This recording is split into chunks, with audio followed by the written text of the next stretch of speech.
mbokk yi lii nag histoire bu mat a xam la te jàpp ko jigéen ak góor moytu leen nettali te yar ci seeni doom te lépp looy def ci sa kanamu njaboot itam na nekk lu leer histoire bii nag diggante jëkkër ak jabar la woon ak seen doom akum mbindaan mbay mooy jëkkër ji buso di jabar ji cheikh di seen doom ak seen mbindaan bii nga xam ni moom mooy rama benn bis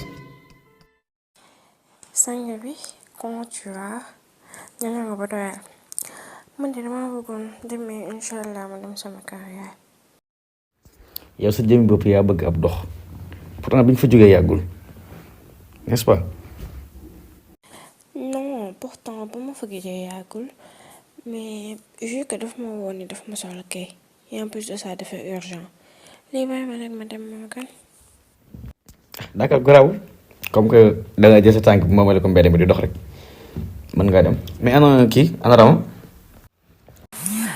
Rama moom tàggu na ma léegi nee na day dem marché. ah bon kon kay wax ko mu prépare après man damay génn ci kanam boo ko defee ma déposé waale ko. yow moom lu ne yaa ma siy dugal maa ngi nii war a dem marché nga andi ma fii. ah nu ñuy def comme mënuñoo gisante ci kër gi kay faaw ñu génn rek ñëw ci restaurant bi xam nga toog waxtaan. waaw te xam nga sax moom tàggu na ma léegi ne day dem kër yaayam waaw te bu demee rek ñu jaar fi ñu daan jaar voilà no problème ah bon moom dafay demati waaye nag keroog bu may génn sa néeg sa doom bu ndaw bi Cheikh gis na ma maa ngi ko fekk ci biti mu toog.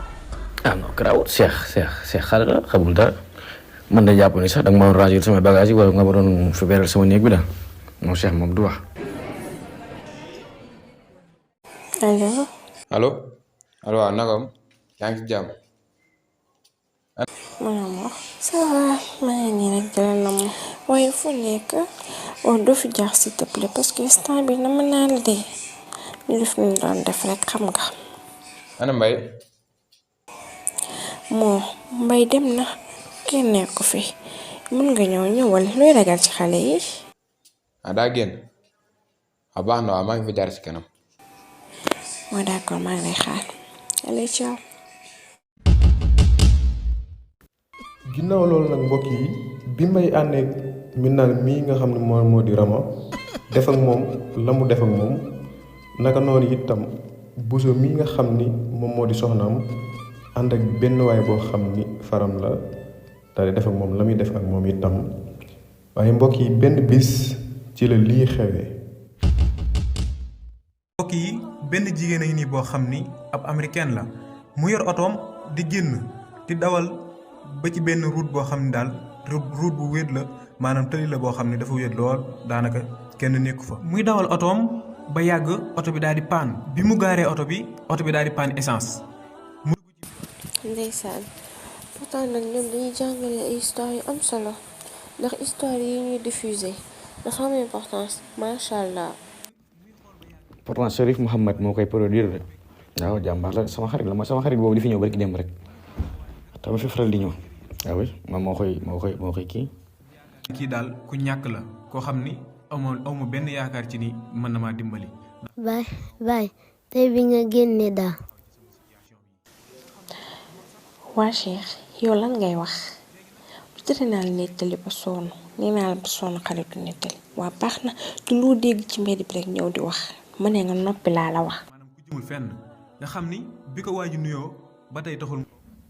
ah du bàyyi xale bi bàyyi ko mu wax li mu bëgg a wax nga koy dogaale ni loolu xanaa xamul kenn du ko def xale ah Cheikh kaay lan la lu mu doon waaye rek Cheikh daa bëgg yi dafa bëgg ay dessins animés xam naa da koo yàgg siiwul parfois mu jël sa téléphone.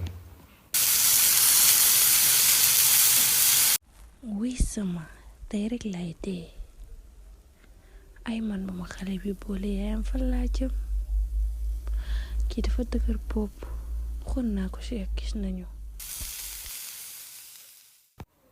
baay bi nga génnee tey dama ko fi ñëwoon di jaay sama yaay def ak moom na nga defal kor ak Rama ba sama yaay demee woon seen kër.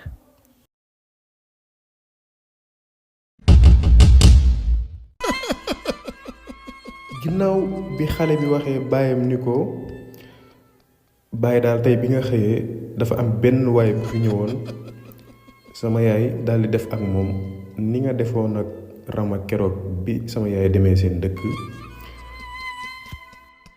waaye kër ga maase ni selaw kenn waxatul léegi sama question mooy pour yéen kan mooy njëkk a wax ak lu muy wax mën ngeen ma yónnee seeni réponse ci numéro bii may affiché ci écran bi